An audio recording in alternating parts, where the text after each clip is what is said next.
महाकारुणिक तथागत भगवान गौतम बुद्ध, परमपूज्य बोईसर डॉक्टर बाबासाहेब आंबेडकर आणि सर्व महामानवांना त्रिवार वंदन करतो।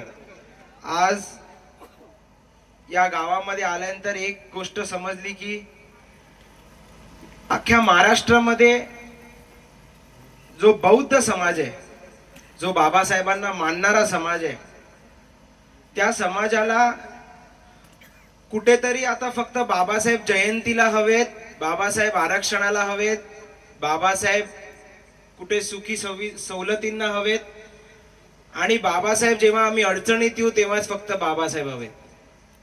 आज डॉक्टर बाबासाहेब आंबेडकरांची 135वी जयंती होऊन गेली, पण तरी हा बौद्ध समाज बाबासाहेबांनी ते दिलंय, बाबासाहेबांनी या समाजाला इतकं काय दिलंय ते न बघता फक्त आणि फक्त स्वतःसाठी, स्वार्थासाठी आणि स्वतःच्या कुटुंबासाठी बघत पुढे चाललाय।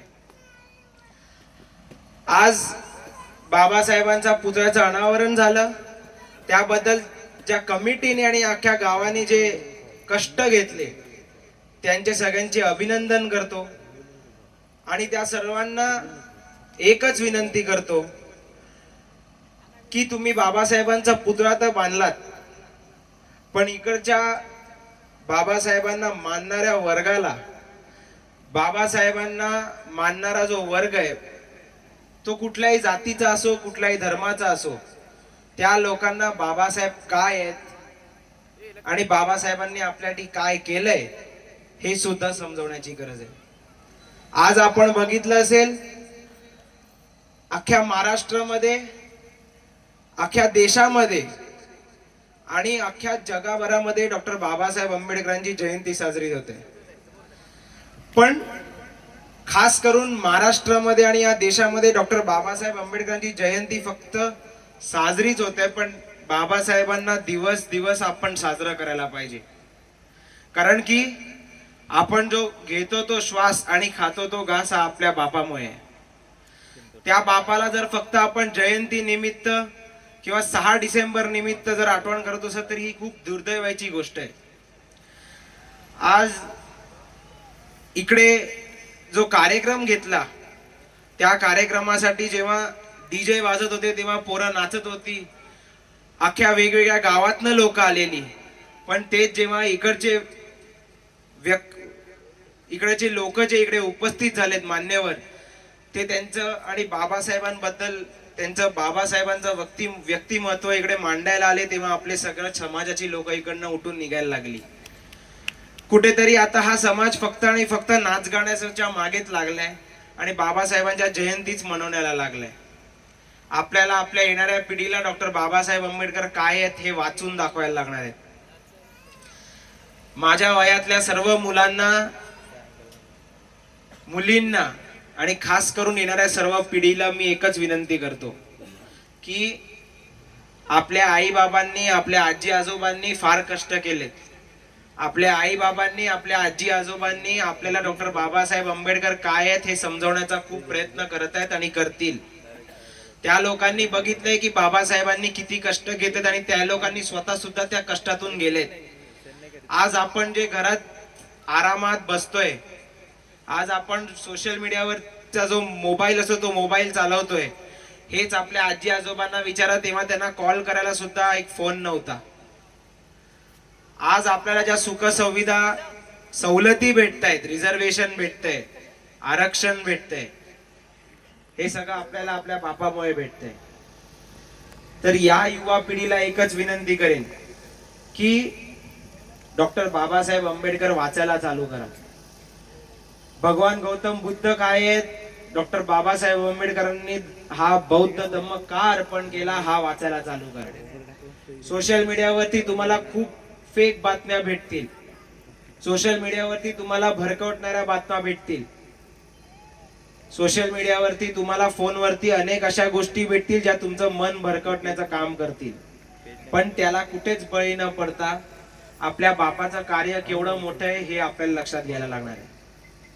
कारण की इकडचे अनेक समाजाच्या लोकांनी, उच्च शिक्षित लोकांनी, आपल्या समाजाच्या लोकांनी अनेक समाजाच्या नेत्यांना डोक्यावरती बसून घेतलंय, पण त्या नेत्यांनी फक्त आणि फक्त समाजाचा वाटोळ लावलंय.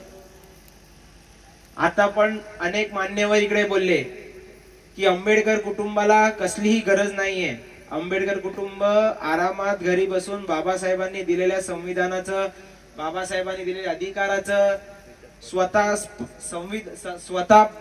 पार्लमेंट मध्ये जाऊन स्वतः आमदार खासदार बनून सुखाचं आयुष्य जगू शकतात. पण बाबासाहेबांना हे सगळं भेटत होतं, पण बाबासाहेबांनी ते सगळं नाकारून त्यांच्या समाजासाठी उतरले होते. बाबासाहेब कधी स्वतःचा विचार न करता, कधी स्वतःच्या कुटुंबाचा विचार न करता आपल्या सर्वांसाठी रस्त्यावरती उतरले होते. बाबासाहेबांना जेव्हा बाबासाहेब शिक्षण घेत होते तेव्हा बाबासाहेब एका पावाच्या याच्यावरती जगत होते.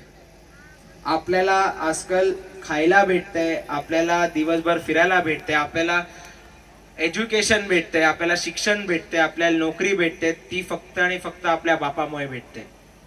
तर कुठेतरी आपल्या या समाजाला आता जागृत व्हावं लागणार आहे. कारण की आता आपण बघत असू अनेक या देशामध्ये बाबा तयार होत चाललेत. ते बाबा आपल्या समाजाच्या लोकांमध्ये येऊन आपल्या समाजाच्या लोकांना आणि येणाऱ्या युवा पिढींना भरकवण्याचं काम करतायत. तुम्हा लोकांना या सर्व लोकांपासून सावध राहायचंय.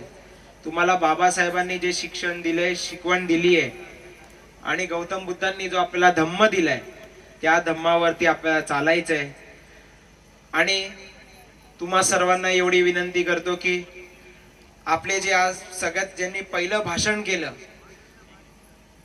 त्यांची मी माफी मागतो, कारण की ते 30 ते 40 मिनिटं बोलतात, पण त्यांना 10 मिनिटं ते 15 मिनिटं बोलायला लागलं. पण मी त्यांना विनंती करतो आणि इकडच्या गावकऱ्यांना सुद्धा विनंती करतो की आपल्या समाजामध्ये असे खूप शिक्षित लोक आहेत. अशा खूप शिक्षित लोकांना पे बॅक टू सोसायटी, म्हणजे ते जे शिक्षण घेतलंय त्यांनी जे शिक्षण घेऊन शिकलेत ते आपल्या पुढच्या पिढीला त्यांना द्यायचंय. तर अशा लोकांचे इकडे गावामध्ये, विहारामध्ये त्यांचे असे कार्यक्रम घ्या आणि येणाऱ्या पिढीला बाबासाहेब काय आहेत हे शिकवा आणि सांगा. कारण की जोपर्यंत आपण त्यांना हे सांगणार नाही तोपर्यंत ह्यांना समजणार नाही. मी इकडच्या या पुतळा कमिटीला आणि इकडच्या अनेक लोकांनी ज्यांनी दिवस रात्र मेहनत घेतली त्यांचे अभिनंदन करतो. कारण की त्यांनी जो बाबासाहेबांचा पुतळा बांधला आणि असा भव्य दिव्य असा चांगला पुतळा बांधला त्याबद्दल त्यांचे आभार मानतो. आणि हा कार्यक्रम ज्यांनी आयोजित केला त्यांचे सुद्धा आभार मानतो. आणि इकडे सर्वजण उपस्थित आपण राहिलात त्याबद्दल तुमचे सुद्धा आभार मानतो. कारण की आपल्या सर्वांना माहितीच आहे की आजच्या जमान्यामध्ये कुठल्याही माणसाला 1 ते 1.5 तास बसवण्यासाठी पण 500 ते 1000 रुपये दिले जातात. पण आपला समाज असा आहे की जो बाबासाहेबांसाठी 1 तास काय 10 तास सुद्धा इकडे बसून राहील. हे बाबासाहेबांनी कमवलंय आणि हेच आपल्याला आपल्या पुढच्या पिढीला द्यायचंय. बाबासाहेबांनी आपल्याला अनेक गोष्टी दिल्यात, त्या गोष्टी आपल्याला आपल्या पुढच्या पिढीला द्यायच्या आहेत. मी एवढंच येणाऱ्या पिढीला सांगेन की बाबासाहेबांनी एकच संदेश दिलेला, शिका, संघटित व्हा आणि संघर्ष करा. बाबासाहेबांनी आयुष्यभर संघर्ष केलाय. बाबासाहेबांनी एकट्याने संघर्ष केलाय. आपण लाखोंच्या करोडच्या संख्येत असून सुद्धा आपण इकडे काय करू शकत नाहीये. म्हणून आता आपल्या सर्वांना एकच वेळ आली आहे, ती म्हणजे आपल्या सर्वांना एकसाथ यावं लागणार आहे आणि आपल्या बापाने दिलेलं आपलं संविधान वाचवावं लागणार आहे. आणि आपल्या बापाने आपल्याला जे हक्क अधिकार दिले ते आपल्याला वाचावे लागणार आहे. म्हणून इकडच्या आयोजकांचे मी आभार मानतो. आणि तुम्ही सर्वजण एवढा वेळ इकडे थांबलात आणि जे लोक निघून गेले त्यांचे सुद्धा आभार मानतो. तुम्ही लोक थांबलात त्यांचे सुद्धा आभार मानतो. आणि असा सुंदर कार्यक्रम घेतला त्याबद्दल त्यांचे सुद्धा आभार मानतो. जय भीम, नमो बुद्धाय.